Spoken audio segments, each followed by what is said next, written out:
जय हिंद दोस्तों। समकालीन भारतीय मूर्तिकार के सीरीज में आप सभी का फिर से एक बार स्वागत है। मित्रों, ये यूथ पब्लिकेशन की पुस्तक है। यूथ पब्लिकेशन की पुस्तक का क्वेश्चन आंसर है और इसमें हम लोग 21 चैप्टर कंप्लीट कर चुके हैं। 22वां चैप्टर है और 22 चैप्टर का हम लोग 115 प्रश्न कंप्लीट कर चुके हैं। आगे के प्रश्नों को आज सॉल्व करेंगे। तो इसमें ये प्रश्नोत्तरी है और इसके थ्योरी को हम लोगों ने पहले कंप्लीट कर लिया है। तो चलिए मित्रों, आज के पहले प्रश्न की ओर चल रहे हैं। प्रश्न संख्या 116। इससे पहले जो भी मित्र अभी तक चैनल पे नए हैं और चैनल को सब्सक्राइब नहीं किए हैं, चैनल को प्लीज़ सब्सक्राइब कर लीजिए, क्योंकि चैनल पे 1000 सब्सक्राइबर नहीं है। तो 1000 सब्सक्राइबर करने में आप सभी अपना महत्वपूर्ण योगदान अवश्य दीजिए। ठीक है, चलिए मित्रों, चलते हैं आज के पहले प्रश्न की ओर। पहला प्रश्न आप सभी के सामने है। प्रश्न संख्या 116 कह रहा है कि महेंद्र कुमार शर्मा मतलब सुमहेंद्र कौन थे। ये मूर्तिकार और चित्रकार दोनों थे। ये राजस्थान के कलाकार थे। राजस्थान के कलाकार थे सुमहेंद्र महेंद्र कुमार शर्मा। 1943 ईस्वी में जन्म इनका हुआ था और ये राजस्थान के Rajasthan school of art Jaipur से इन्होंने चित्रकला और मूर्तिकला में शिक्षा प्राप्त की थी। अगला प्रश्न है 170 नंबर का। जूट की रस्सी और डोरी से शिल्प बनाने वाली महिला का नाम क्या था। मृणालिनी मुखर्जी। मृणालिनी मुखर्जी ये विनोद बिहारी मुखर्जी की लड़की थी, पुत्री थी उनकी। 1949 ईस्वी में इनका जन्म हुआ था महाराष्ट्र में इनका जन्म हुआ था। और यही एकमात्र कलाकार है जो इनका प्रश्न आपसे पूछा जाता है कि जूट माध्यम में कौन काम किया करती थी। चलिए अगले प्रश्न की ओर चल रहे हैं। प्रश्न संख्या 118 नंबर का प्रश्न कह रहा है उस मूर्तिकार का नाम बताइए जिसे आरबीआई भवन नई दिल्ली की पाषाण मूर्ति यक्ष यक्षिणी के निर्माण के लिए नियुक्त किया गया। राम किंकर बैज साहब को यक्ष यक्षिणी की मूर्ति बनाने के लिए नियुक्त किया गया था, जो कि नई दिल्ली में है। राम किंकर बैज साहब के बारे में हम लोगों ने पिछले वीडियो में भी देखा था। इस वीडियो में थोड़ा सा जरूर देख लेते हैं। राम किंकर बैज साहब, इनका जन्म 1906 ईस्वी में हुआ था और बंगाल में हुआ था। और इन्होंने ही संथाल परिवार नामक एक मूर्ति बनाई थी, संथाल परिवार। और ये आपका स्थित है अ, वहाँ पे शांति निकेतन के शांति निकेतन में शांति निकेतन में ये स्थित है। और इसी के साथ इन्होंने यक्ष यक्षिणी की भी मूर्ति बनाई है। यक्ष यक्षिणी की मूर्ति बनाई है। यक्ष यक्षिणी की मूर्ति आपकी है आरबीआई परिसर में। आरबीआई परिसर नई दिल्ली में है। तो ये बातें थी राम किंकर बैज साहब के बारे में, जो कि एक प्रसिद्ध मूर्तिकार थे। ऑप्शन नंबर सी इसका सही जवाब हो जाएगा। अगले प्रश्न की ओर चल रहे हैं। अगला प्रश्न है प्रश्न संख्या 120। 120 नंबर का प्रश्न कह रहा है कि निम्नलिखित चित्रकारों का कालक्रम के अनुसार इनको मैनेज करना है। चित्रकारों को उनके कालक्रम के अनुसार व्यवस्थित करना है। तो आपके सामने दिख रहे हैं जो कलाकार, देखिए। तो इसमें रजनीकांत साहब 1969 ईस्वी में इनका जन्म हुआ। रजनीकांत पांचाल। और दूसरे कलाकार राम किंकर बैज 1906 ईस्वी में। धनराज भगत आपके ये लाहौर के कलाकार हैं 1917 ईस्वी में। राघव कनेरिया साहब, इनका जन्म हुआ 1936 ईस्वी में। इस तरीके से मैनेज करने पे ऑप्शन नंबर डी सही आता है। सबसे पुराने हैं राम किंकर बैज साहब। अगला प्रश्न 121 नंबर का प्रश्न। 121 नंबर प्रश्न आपसे कह रहा है कि निम्नलिखित मूर्तियों को कालक्रम के अनुसार व्यवस्थित करना है। तो यहाँ पे दिख रहा है कि द थिंकर, उसके बाद संथाल फैमिली, मापन, क्लाउड गेट, इस तरीके से सही क्रम हो जाएगा। क्लाउड गेट आप सभी को पता होगा कि ये अनीस कपूर साहब की मूर्ति है। अनीस कपूर अनीस कपूर साहब की मूर्ति है, जो कि ब्रिटिश इंडियन है। इनका जन्म महाराष्ट्र में हुआ था। चलिए 122 नंबर के प्रश्न की ओर चल रहे हैं। 122 नंबर प्रश्न आप सभी के सामने है और 122 नंबर प्रश्न आपसे कह रहा है 122 नंबर प्रश्न आपसे कह रहा है कि मूर्तिकार चित्रकार को सही कालक्रम का चयन करिए। तो इसमें देखिए आप सभी के सामने जो चार कलाकार दिख रहे हैं उन सभी के बारे में देख लेते हैं। सबसे पहले कलाकार यहाँ पे दिख रहे हैं राघव कनेरिया साहब। राघव कनेरिया के बारे में हम लोगों ने देखा था, 1936 ईस्वी में इनका जन्म हुआ था। अगले कलाकार हैं सोमनाथ होर। ये बंगाल के कलाकार हैं, आपके बंगाल के कलाकार। बंगाल में इनका जन्म हुआ था सोमनाथ होर का। ये कहा करते थे मैं चित्र नहीं मैं चित्र नहीं मैं जख्म बनाता हूँ।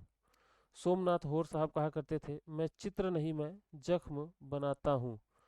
और इनका जन्म हुआ था 1921 ईस्वी में। 1921 ईस्वी में इनका जन्म हुआ था। लतिका कट्ट का जन्म हुआ था 1948 ईस्वी में। और अगले कलाकार हैं रत्नावली कांत। इनका जन्म हुआ था 1956 ईस्वी में। तो इस तरीके से ये कालक्रम हो जाएगा। ऑप्शन नंबर बी इसका सही जवाब आप सभी के सामने दिख रहा है। ऑप्शन नंबर बी इसका सही जवाब हो जाएगा। चलिए अगले प्रश्न की ओर चल रहे हैं। 123 नंबर का प्रश्न। 123 नंबर प्रश्न आप सभी के सामने। ये कथन और तर्क का प्रश्न है। कथन कह रहा है राम किंकर बैच की मूर्ति कला की विशेषता यह थी कि वह अत्यधिक ऊर्जा, उल्लास और स्फूर्ति से भरपूर है। कथन बिल्कुल सही कह रहा है। और तर्क कह रहा है क्योंकि वे जीवन के प्रति गहन प्रेम से ओतप्रोत थे। कथन और तर्क दोनों सही है। हालांकि ये पहली बार प्रश्न आपसे नहीं पूछा जा रहा है, इसी चैप्टर में ये प्रश्न दूसरी बार आपसे पूछा जा रहा है। और उम्मीद है कि आप सभी को ये इसका जवाब याद रहा होगा। तो इसका ए और आर दोनों सही है, इसलिए ऑप्शन नंबर सी इसका सही जवाब हो जाएगा। चलते हैं अगले प्रश्न की ओर। प्रश्न संख्या 124। 124 नंबर का प्रश्न आपके सामने कह रहा है द ट्रायम्फ ऑफ लेबर। मतलब कि द ट्रायम्फ ऑफ लेबर ये मूर्ति है आपकी। द ट्रायम्फ ऑफ लेबर है ये मूर्ति, आपकी मूर्ति है डीपी राय चौधरी साहब की, जो कि इन्होंने बनाया हुआ है चेन्नई के मरीन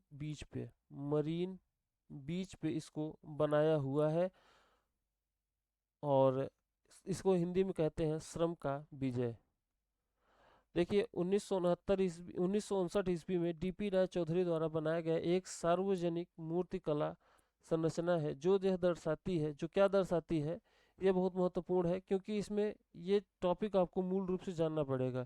इसमें ये दिखाया गया है कि राज मिस्त्रियों का एक समूह पत्थर के एक बड़े टुकड़े को उठाने का भरसक प्रयास कर रहा है। देखिए उसमें कई मजदूर हैं, 4 या 5 मजदूर आपको दिखाई देंगे उसमें। और वो सभी मजदूर बड़े बड़े बेड़ों के माध्यम से एक बड़े पत्थर को उठाने का प्रयास कर रहे हैं। तो इस तरीके से है। ऑप्शन नंबर सी इसका सही जवाब हो जाएगा। 125 नंबर का प्रश्न कह रहा है कि दिल्ली में बसे किस प्रारंभिक आधुनिक भारतीय मूर्तिकार को उसकी ज्यामिति और संरचनात्मक रचना के लिए जाना जाता है। तो धनराज भगत साहब को ज्यामिति और संरचनात्मक रचना के लिए जाना जाता है। धनराज भगत साहब के बारे में हम लोग जानते हैं 1917 ईस्वी में लाहौर में जन्मे कलाकार हैं। लाहौर में जन्मे कलाकार हैं धनराज भगत साहब। चलिए अगले प्रश्न की ओर चल रहे हैं। प्रश्न संख्या 126 मैच करना है, मिलान करना है। धनराज भगत साहब को करेंगे रिप्रिट ऑफ वर्क से, स्पिरिट ऑफ वर्क से धनराज भगत को। केजी सुब्रमण्यम ये केरल में जन्मे कलाकार हैं। 1924 ईस्वी में इनका जन्म हुआ था केरल में। और इनका है लखनऊ में स्थित king of the dark chamber, Lucknow के रविंद्रालय में इन्होंने भित्ति चित्र को बनाया है। अनीस कपूर साहब को हम लोग करेंगे क्लाउड गेट से। इनकी एक बहुत प्रसिद्ध मिलेनियम पार्क में स्थित इनकी बहुत प्रसिद्ध मूर्ति शिल्प है क्लाउड गेट। एक ही बचता है राम किंकर बैज हार्वेस्टर से मिला देंगे। इस तरीके से ऑप्शन नंबर डी इसका सही जवाब हो जाएगा। Dhanraj Bhagat spirit of work, KG Subramanyam king of dark chamber, Anees Kapoor cloud gate और राम किंकर बैज साहब का हार्वेस्टर। थोड़ा सा चारों कलाकार के बारे में एक बार तो देखना बनता ही है। धनराज भगत का जन्म हुआ था 1917 ईस्वी में लाहौर में इनका जन्म हुआ था। दूसरे कलाकार आपके यहाँ पे दिख रहे हैं केजी सुब्रमण्यम। केजी सुब्रमण्यम साहब का जन्म हुआ था 1924 ईस्वी में, केरल में। केरल में। और तीसरे कलाकार आपके यहाँ पे दिख रहे हैं अनीस कपूर। और अनीस कपूर साहब का जन्म हुआ था अ, अनीस कपूर साहब का जन्म हुआ था महाराष्ट्र में। और आपके अगले कलाकार यहाँ पे दिख रहे हैं राम किंकर बैज। राम किंकर बैज, इनका जन्म हुआ था 1906 ईस्वी में, बंगाल में। बंगाल में इनका जन्म हुआ था। तो 127 नंबर प्रश्न की ओर चल रहे हैं। 127 नंबर प्रश्न आप सभी के सामने है और कह रहा है कि नंदगोपाल के मूर्ति शिल्प की अनुपम शैली क्या है। नंदगोपाल के मूर्ति शिल्प की अनुपम शैली, नंदगोपाल साहब की जो मूर्तियां हैं वो जनजातीय मूर्ति शिल्प से प्रेरित रहती थी। जनजातीय मूर्ति शिल्प से प्रेरित रहती थी और ये पारंपरिक और समकालीन का मिश्रण रहती थी। पारंपरिक और समकालीन का मिश्रण रहती थी। तो जनजातीय मूर्ति शिल्प से प्रेरित रहती थी नंदगोपाल साहब की मूर्तियां। तो ऑप्शन नंबर सी यहाँ पे सही हो जाएगा। और साथ ही साथ कह रहा है कि पारंपरिक और समकालीन कला की मिश्रण है, तो डी भी सही है। आप 128 यहाँ पे दिख रहा है, ऑप्शन नंबर सी और डी इसका सही जो हो जाएगा, मतलब ऑप्शन नंबर सी इसका सही जवाब हो जाएगा। 128 नंबर का प्रश्न आप सभी के सामने है।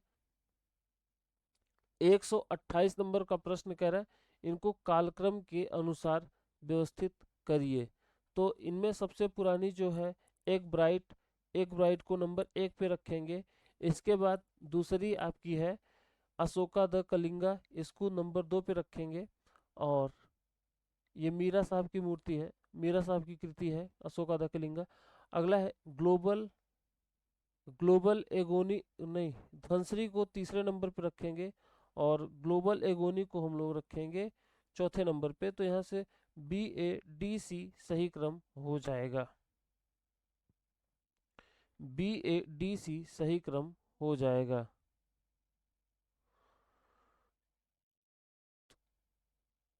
ऑप्शन नंबर 20 का सही जवाब हो जाएगा। चलते हैं अगले प्रश्न की ओर। अगला प्रश्न है 129 नंबर का प्रश्न कह रहा है पीवी जानकी राम, पीवी जानकी राम के बारे में कह रहा है कि प्रतिनिधि पीवी जानकी राम की प्रतिनिधि धातु की उद्भृतगी, मतलब रिलीफ है, मतलब जिसमें उसको उसकी खुदाई करके जो मूर्ति बनाई जाती है, किससे बनी थी। तो ये इनकी बात कह रही है।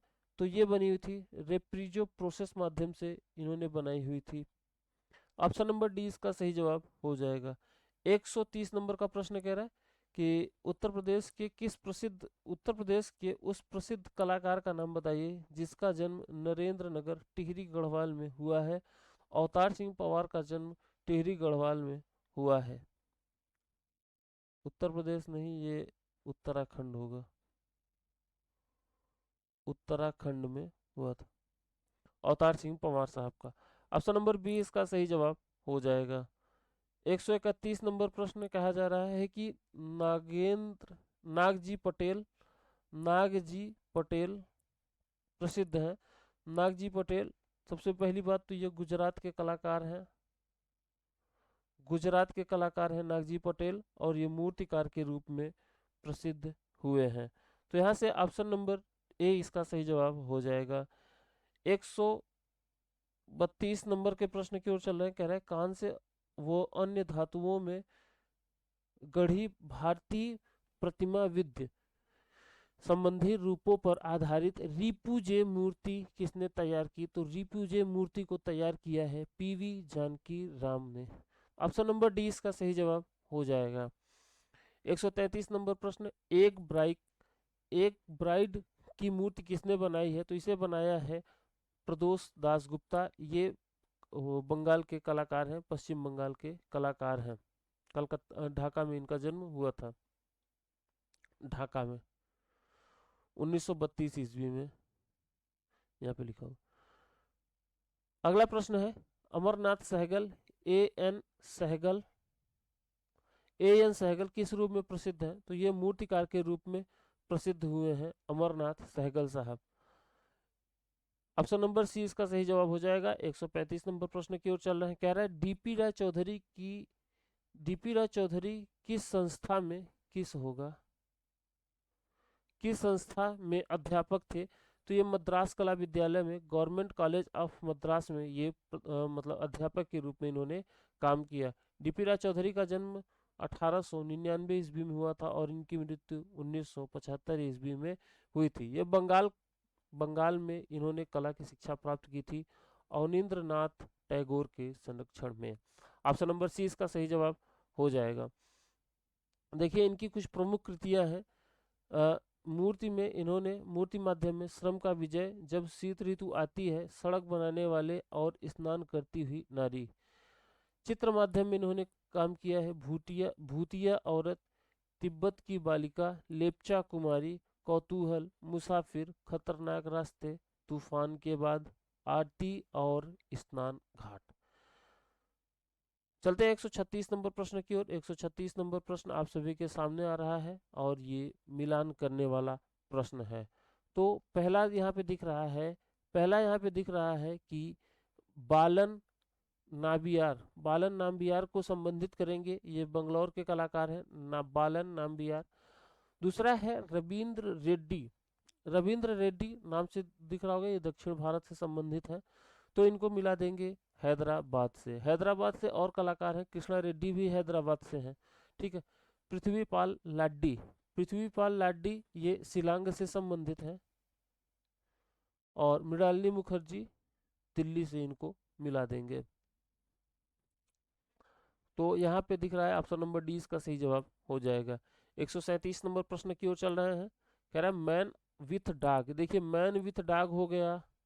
मैन विथ डॉग की मूर्तिकार का नाम बताइए। तो मैन विथ डॉग की मूर्तिकार है ध्रुव मिस्त्री साहब गुजरात के कलाकार रहे हैं।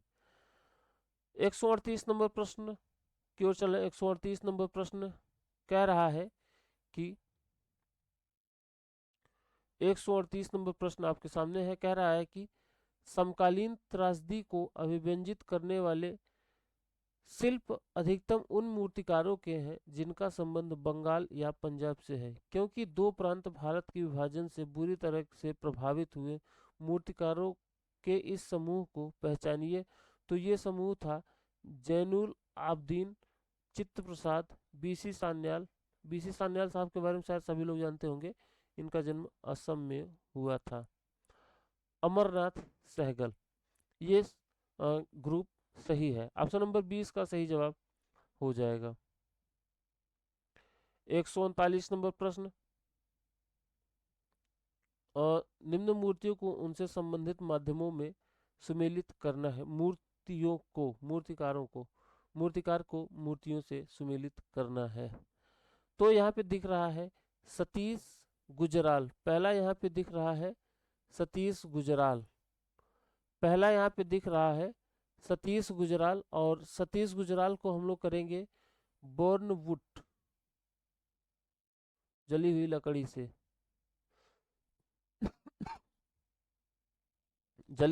से। इनको मिलाएंगे। एक तो यहाँ पे गलत लिख दिया ना, ब्रॉन्ज यहाँ पे होना चाहिए, चलिए यहीं से मिला देते हैं। दूसरा है पी दारोज को हम लोग मिट्टी से मिलाएंगे, सिरामिक। तीसरा है रविंद्र रेड्डी, इनको मिलाएंगे हम लोग फाइबर ग्लास से। और मीरा मुखर्जी ब्रोंज, इन्होंने ही मूर्ति बनाई है अशोका इन कलिंगा, ये वाली मीरा मुखर्जी साहब। 140 नंबर प्रश्न की ओर चल रहा है। पीलू पोच खान वाला, ये महिला कलाकार है। पीलू पोच खान वाला महिला कलाकार है, किस माध्यम में काम किया करती थी? तो ये एल्यूमिनियम और पत्थर में काम किया करती थी, इसलिए ऑप्शन नंबर डी इनका सही जवाब हो जाएगा। इनके द्वारा बनाई गई मूर्तियां national gallery of modern art नई दिल्ली में रखी गई हैं। इनका जन्म 1923 ईस्वी में हुआ था। 141 नंबर प्रश्न कह रहा है, 141 नंबर प्रश्न आपके सामने कह रहा है, रमेश पटेरिया ने किस कला कॉलेज में पढ़ाई की थी? तो इन्होंने MS विश्वविद्यालय बड़ौदा में पढ़ाई की थी। इसी विद्यालय में NS बेंद्रे, नारायण श्रीधर बेंद्रे ने पढ़ाया हुआ था MS विश्वविद्यालय बड़ौदा में। रमेश पटेरिया साहब मध्य प्रदेश के कलाकार हैं। 1937 ईस्वी में मध्य प्रदेश के जबलपुर में हुआ था। जबलपुर में एक बहुत प्रसिद्ध चीज है, भेड़ा घाट जलप्रपात। भेड़ा घाट जलप्रपात या धुआंधार जलप्रपात, जलप्रपात वहीं पे है जबलपुर में। चलिए, तो हम लोग चलते हैं अगले प्रश्न की ओर। प्रश्न संख्या 142। 142 नंबर प्रश्न कह रहा है, नहीं, मैच नहीं कराना है। कह रहा है कि सुबोध गुप्ता ने अपने मूर्तिकला कथनों में किस वस्तु का उपयोग किया? तो सुबोध गुप्ता ने अधिकतर बर्तनों का उपयोग किया था।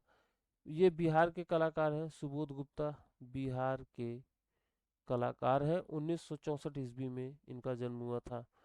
इनकी जो मूर्तियां हैं, लिखा है लाइन ऑफ कंट्रोल। इनकी प्रमुख मूर्ति शिल्प लाइन ऑफ कंट्रोल है, स्पूनिंग है, माइंड शटडाउन है और गांधी जी के तीन बंदर। गांधी जी के तीन बंदर बहुत प्रसिद्ध मूर्ति है सुबोध गुप्ता साहब की, ये कई बार पूछा गया है। चलिए अगले प्रश्न की ओर चल रहे हैं। 143 नंबर प्रश्न, इनको कालक्रम के अनुसार मैनेज करना है। पहला इसमें दिया हुआ है क्रिस्टीन माइकल। पहला इसमें दिया हुआ है Christine Michael. Christine Michael Christine Michael पहला दिया हुआ है 1960 ईस्वी, इनका जन्म हुआ था 1960 में। ज्योत्सना भट्ट को 1940 ईस्वी। कुमुद पटेल कुमुद पटेल को 1929 ईस्वी। 1929 ईस्वी में एक और बहुत प्रमुख कलाकार का जन्म हुआ था, याद होगा शायद आपको, जी आर संतोष, जम्मू कश्मीर। अगला है पांडुरंगया दरोज। इनका जन्म हुआ था 1944 ईस्वी। तो इस तरीके से यहाँ डी सही हो जाएगा। कुमुद पटेल का 1929 ईस्वी, ज्योत्सना भट्ट 1940 ईस्वी, पांडुरंगया दरोज 1944 होगा। पांडुरंगया का 1944 होगा। देखिए एक मिनट, ज्योत्सना भट्ट 1940, पांडुरंगया 1944 और क्रिस्टीन माइकल 1960, इस तरीके से होगा। 144 नंबर प्रश्न की ओर चल रहा है। कह रहा है कि निम्नलिखित मूर्तिकारों को काष्ठ नक्काशी के लिए विख्यात है, तो इनको कालक्रम के अनुसार मैनेज करना है। यहाँ पे दिया हुआ है ऑप्शन नंबर बी सही जवाब हो जाएगा। पहले कलाकार हैं धनराज भगत 1917 ईस्वी। दूसरे कलाकार हैं चिंतामणिकर 1916 ईस्वी, इनका भी हुआ था। नहीं, चिंतामणिकर 1916 हुआ था। नहीं, चिंतामणिकर 1915। डी सही होगा यहाँ पे, बी नहीं डी सही होगा। डी सही जवाब हो जाए। चिंतामणि 1915, धनराज भगत 1917, शंखो चौधरी 1916 इनका होगा। एक भी सही नहीं कर रहा है। मैं लिख दे रहा हूं यहाँ पे, भाड़ में जाए। यहाँ पे मैं लिख दे रहा हूँ शंखो चौधरी 1916 और धनराज भगत 1917 और महेंद्र पांड्या 1926, इस तरीके से होगा। इस तरीके से सही क्रम होगा। चिंतामणिकर 1915, और इधर आपका धनराज भगत 1917, शंखो चौधरी 1916 और महेंद्र पांडे 1926। अगले प्रश्न की ओर चल रहे हैं, 145 नंबर प्रश्न। अब्दुल गफ्फार खान की मुख्य चित्र किसने बनाई थी? ये देखिए, बहुत भारत के स्वतंत्रता में इनका बहुत प्रमुख योगदान रहा। और अब्दुल गफ्फार खान को क्या नाम है कि मुखाकृति को किसने बनाया हुआ था? शंखो चौधरी ने बनाया हुआ था। शंखो चौधरी बिहार के परगना में इनका जन्म हुआ था 1916 ईस्वी में। संथाल परगना में इनका जन्म हुआ था। संथाल परिवार से थे और परगना में इनका जन्म हुआ था 1916 ईस्वी में। 146 नंबर प्रश्न। 146 नंबर प्रश्न कह रहा है, राम किंकर बैज ने अधिकांश मूर्तियां किस माध्यम में बनाई? तो यही था इनका, सीमेंट और कंक्रीट में बनाया करते थे। बार बार राम किंकर बैज साहब के बारे में नहीं बताएंगे। 1906 ईस्वी में इनका जन्म हुआ था। आगे की चीजें आप लोग पीछे से देख सकते हैं। 147 नंबर प्रश्न आप सभी के सामने कह रहा है कि मिलान करना है। नागजी पटेल का संबंध पीतल से है। लतिका कट्ट का संबंध फाइबर ग्लास से है। और प्रतिपाल सिंह लाडी का संबंध प्रस्तर से, पत्थर से है। और इधर आपका मीरा मुखर्जी कांसा से। ये प्रश्न अभी थोड़ी देर पहले रिपीट हुआ था। 148 नंबर प्रश्न आपके सामने कह रहा है कि म्यूजिकल कंस्ट्रक्शन शीर्षक की शिल्पाकृति को काष्ठ और धातु में किसने बनाया हुआ? तो इसे बनाया था धनराज भगत 1917 ईस्वी में। लाहौर में जन्मे कलाकार हैं धनराज भगत साहब। 1949 नंबर प्रश्न का, निम्नलिखित में से किस शिल्पकार ने बड़ी रचनाओं के लिए पाइप्स का उपयोग किया है? तो शिव सिंह ने पाइप्स का उपयोग किया है। ये पंजाबी कलाकार है, पंजाब में जन्मे ये कलाकार हैं शिव सिंह। पंजाब में एक दो कलाकार और हैं, उनका नाम भी थोड़ा सा जान लीजिए, मतलब याद ही होगा शायद आपको। पहले तो हो गए अनुपम सूद, अनुपम सूद। दूसरे आपके हो गए मंजीत बावा। इनका तो नाम हमेशा याद रखिए, ये दोनों कलाकारों का। 1950 नंबर प्रश्न, कालक्रम के अनुसार इनको व्यवस्थित करना है। तो यहाँ दिया हुआ है ऑप्शन नंबर पी, पूलो पोचकान वाला, मीरा मुखर्जी, सुधा अरोरा और लतिका कट्ट। ये सही जवाब हो जाएगा। 151 नंबर प्रश्न कह रहा है, पी आर पुचकान वाला की फ्लाइट शीर्षक मूर्ति शिल्प किस माध्यम में बनी हुई है? तो पीलू पोचकान वाला तो हमेशा आप लोग पता ही, एल्यूमिनियम माध्यम में ये काम किया करती थी। ऑप्शन नंबर डी इसका सही जवाब हो जाएगा। ये प्रश्न, मतलब इससे संबंधित प्रश्न थोड़ी देर पहले आया हुआ था कि पीलू पोचकान वाला किस माध्यम में काम किया करती थी? तो एल्यूमिनियम में। ऑप्शन नंबर डी इसका सही जवाब हो जाएगा। 152 नंबर प्रश्न कह रहा है, मूर्तिकार पी आर खजूरिया, मूर्तिकार वी आर खजूरिया कहाँ से संबंधित हैं? ये जम्मू से संबंधित कलाकार हैं, वी आर खजूरिया। 1934 ईस्वी में इनका जन्म हुआ था। और हमने बताया थोड़ी देर पहले कि एक और जम्मू कश्मीर के कलाकार हैं, जी आर संतोष। जी आर संतोष 1929 ईस्वी में इनका जन्म हुआ था, जी आर संतोष साहब का। 153 नंबर प्रश्न की ओर चल रहे हैं। 153 नंबर प्रश्न कह रहा है, हिम्मत शाह कहाँ से संबंधित हैं? हिम्मत शाह ने कहाँ से अध्ययन किया? तो हिम्मत शाह ने अध्ययन किया था बड़ौदा से, एमएस विश्वविद्यालय बड़ौदा से किया था इन्होंने पढ़ाई। और मैंने बताया था कि इनका जन्म हुआ था गुजरात में। गुजरात में जन्मे कलाकार हैं, तो जाहिर सी बात है ये बड़ौदा से अध्ययन किया करेंगे। 1953 ईस्वी में 1935 ईस्वी में इनका जन्म गुजरात में हुआ था। अगले प्रश्न की ओर चले। 154 नंबर प्रश्न। 154 नंबर प्रश्न आपके सामने आ रहा है। 154 नंबर प्रश्न कह रहा, वरिष्ठता क्रम के आधार पे इनको मैनेज करना है। तो यहाँ पे देख रहे हैं ऑप्शन नंबर बी में डीपी राय चौधरी 1899 ईस्वी में इनका जन्म हुआ था। चिंतामणिकर को हम लोगों ने देखा था 1915 ईस्वी में जन्म हुआ था। 1915 ईस्वी में एक और कलाकार का जन्म हुआ था, किसका? एम एफ हुसैन का। अजीत चक्रवर्ती साहब का जन्म हुआ था 1930 ईस्वी में। और सरवरी राय चौधरी का जन्म आपके सामने 1933 ईस्वी में हुआ था। इस तरीके से ऑप्शन नंबर 20 का सही जवाब हो जाएगा। 155 नंबर प्रश्न की ओर चल रहे हैं। 155 नंबर प्रश्न आप सभी के सामने कह रहा है कि मूर्तिकारों को कालक्रम के अनुसार मैनेज करना है। तो यहाँ पे दिया हुआ है कि ऑप्शन नंबर सी में अवनींद्रनाथ टैगोर साहब के जन्म, इनका जन्म हुआ था 1871 ईस्वी में। धनराज भगत का हुआ था 1917 ईस्वी में। एम एस डावियरवाला का जन्म हुआ था 1922 ईस्वी में। पहली बार इनका नाम आ रहा है, हम भी पहली बार सुन रहे हैं, हमको भी याद नहीं था 1922 ईस्वी में इनका जन्म हुआ था।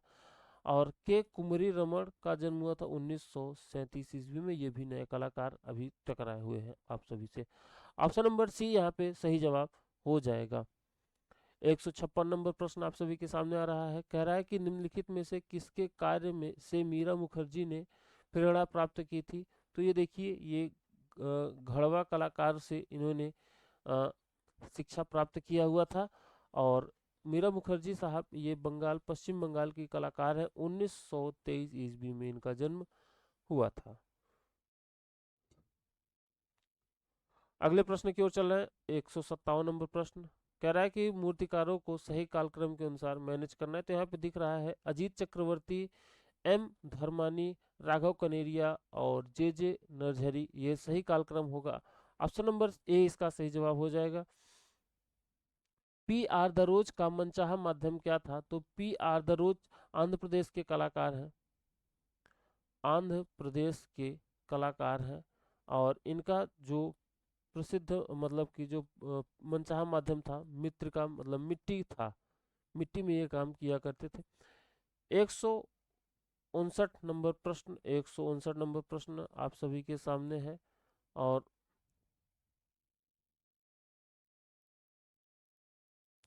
159 नंबर प्रश्न कह रहा है सोमनाथ होर ने छापा चित्रण में सीमेंट, प्लास्टर और कागज की लुगदी के प्रयोग किए, कथन सही।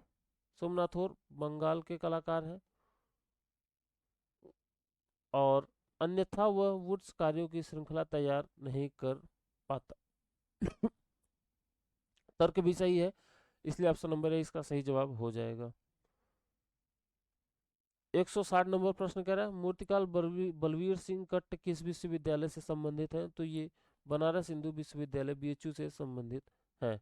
161 नंबर प्रश्न कह रहा है भारत में वुड इंटेग्लियो की समकालीन छापा चित्र प्रक्रिया किसने प्रारंभ की।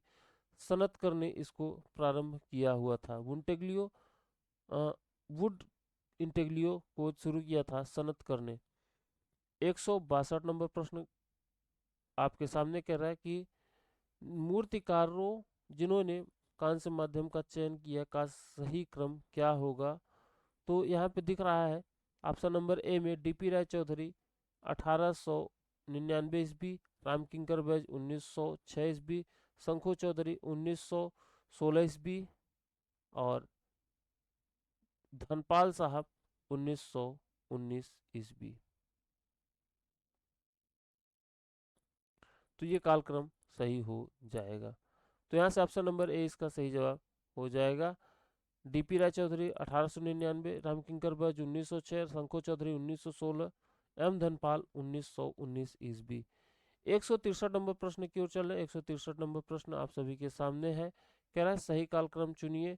तो यहाँ पे लिखा हुआ है कि फिर से वही प्रश्न है, ऑप्शन नंबर सी इसका सही जवाब हो जाएगा। डीपी राय चौधरी 1899, चिंतामणिकर 1916, अजीत चक्रवर्ती 1924 और सर्वरी राय चौधरी 1933 ईस्वी। 164 नंबर प्रश्न आपके सामने है और इनको मिलाना है। 164 नंबर प्रश्न को मिलाना है तो देखिए न्यूट को मिलाइए एस धनपाल से। द मोन्यूमेंट इसको मिलाइए बलवीर सिंह कट्ट से। द बुल को मिलाइए राघव आर कनेरिया और आई सपोर्ट द यूनिवर्स को मिलाइए धनराज भगत से। इसलिए यहाँ पे ऑप्शन नंबर ए इसका सही जवाब हो जाएगा। न्यूट S Dhanpal, the monument, the monument Balbir Singh Katt, the bull Raghav R Kaneria, I support the universe Dhanraj Bhagat. Option number A इसका सही जवाब हो जाएगा। इसी के साथ आज का ये आखिरी प्रश्न रहा। मिलते हैं अगले वीडियो में। चैनल को सब्सक्राइब करते रहिए, चैनल को सपोर्ट करते रहिए, अपना ख्याल रखिए। जय हिंद, जय भारत।